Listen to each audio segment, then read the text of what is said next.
নমস্কার বন্ধুরা, আপনাদের সবাইকে রেইন হেলথ কেয়ার ইউটিউব চ্যানেলে স্বাগত জানাই। আজকে আমার আলোচ্য বিষয় হলো 10টি বদ অভ্যাস বা ব্যাড হ্যাবিটস যেগুলো আমাদের পাকস্থলী বা স্টোমাককে ক্ষতি করে। প্রথমে আমি আসছি, পাকস্থলী কি? পাকস্থলী বা স্টোমাক হলো মানবদেহের পরিপাকতন্ত্রের একটি গুরুত্বপূর্ণ অঙ্গ। এটি অন্ননালী ও ক্ষুদ্রান্তের মাঝে অবস্থিত। এটা আমাদের শরীরের খাদ্য পরিপাকে সাহায্য করে, বিশেষ করে আমিষ জাতীয় খাদ্যের পরিপাকে সাহায্য করে। আমাদের দৈনন্দিন কিছু বদ অভ্যাস রয়েছে যার কারণে এই পাকস্থলীতে ক্ষতি হয়। প্রথম, ধূমপান করা। এই ধূমপান পেপটিক আলসার ও ক্যান্সারের ঝুঁকি বাড়ায়। 2, মদ্যপান। এটা আমাদের পাকস্থলীতে আলসার সৃষ্টি করে। 3 নম্বর, বরফ খাওয়া। 4 নম্বর, বেশি বেশি মাত্রায় ব্যথানাশক ঔষধ সেবন করা। এই যে ব্যথানাশক ঔষধগুলো রয়েছে, এর সাইড এফেক্টস হিসেবে এগুলো আমাদের পাকস্থলীতে আলসারের সৃষ্টি করে। 5 নম্বর, চকলেট। এই চকলেট পাকস্থলীতে গিয়ে অ্যাসিড রিফ্লাক্স তৈরি করে। 6 নম্বর, খালি পেটে সাইট্রাস জাতীয় ফল খেলে, যেমন লেবু। 7 নম্বর, ঝাল জাতীয় খাবার।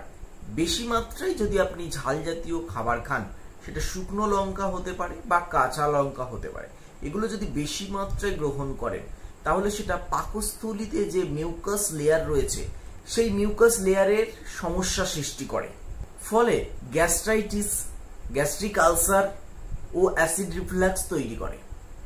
8 নম্বর, কফি। এই কফিতে থাকা যে ক্যাফেইন, এটা আমাদের পাকস্থলীতে সমস্যা সৃষ্টি করে। এটা আইবিএস, ইরিটেবল বাউল সিনড্রোম সৃষ্টি করতে পারে, গ্যাস্ট্রিকের সমস্যা তৈরি করে, অ্যাসিড রিফ্লাক্স ও বুক জ্বালাপোড়া করতে থাকে। 9 নম্বর, ফাস্ট ফুড। প্রসেসড ফুড বা যেগুলো তেল জাতীয় খাবার, সেগুলো যদি বেশি মাত্রায় খাওয়া হয় সেটা গিয়ে পাকস্থলীকে ক্ষতি করে। লাস্ট 10 নম্বর, সফট ড্রিঙ্কস। যেগুলো সফট ড্রিঙ্কস রয়েছে সেগুলো কি করে, আমাদের শরীরে যেমন সুগারের পরিমাণ বাড়িয়ে দেয়, আবার একই রকম ভাবে যেমন আমাদের লিভারের সমস্যা তৈরি করে, ঠিক একই রকম ভাবে পাকস্থলীতেও সেগুলো ক্ষতি করে। এই যে সফট ড্রিঙ্কস গুলো, এর কোনো কিন্তু পুষ্টিগুণ নেই।